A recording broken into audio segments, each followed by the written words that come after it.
السلام علیکم ورحمۃ اللہ وبرکاتہ نحمدہ ونصلی علی رسولہ الکریم اما بعد اعوذ باللہ السمیع العلیم من الشیطان الرجیم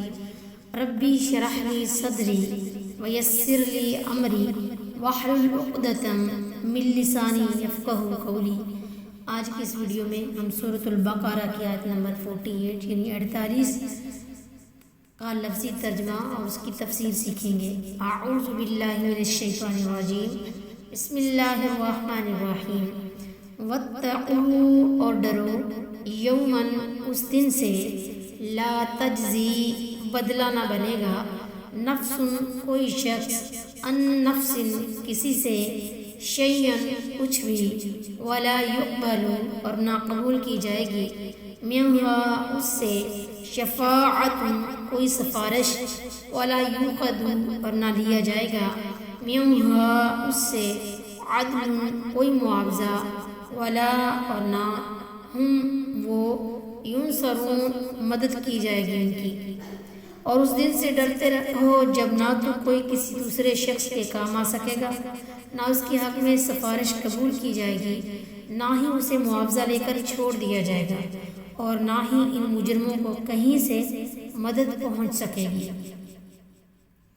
سفارش پر تکیہ کرنا نری بے وقوفی ہے۔ ان کی اسی غلط عقیدے کا اس آیت میں جواب دیا گیا ہے کہ عذاب سے نجات کی جو 4 صورتیں ممکن ہیں ان میں سے کوئی بھی تمہارے کام نہ آ سکے گی، یعنی کوئی شخص دوسرے کا بوجھ اٹھانے کو تیار نہ ہوگا، نہ کسی کی سفارش کام آئے گی، نہ وہ فدیہ دے کر چھوٹ سکے گا، اور نہ ہی اللہ کے مقابلے میں وہاں اس کا کوئی حامی اور مددگار ہوگا۔